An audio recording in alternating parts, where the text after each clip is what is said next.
Allahın insana ən böyük neməti onu İslam'a gətirməsidir.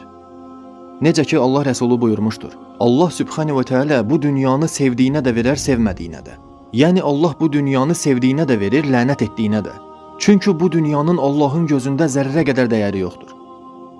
Əgər bu dünyanın Allah qatında milçəyin qanadı qədər dəyəri olsaydı, o zalımlara bir damla su içmə imkanı belə verməzdi. Elə ona görə də Allah verir onlara bu dünyanı.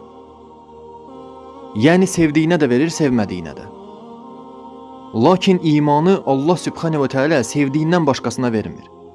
İmanı yalnız sevdiyinə verir. Əgər görürsənsə ki, sənin imanın var, malından Allah yolunda xərcləmək istəyirsən, Ramazanı sevirsən, namazı sevirsən, hicabı sevirsən, bax bu sənin üçün gözəl xəbərdir. Deməli Allah sevir səni.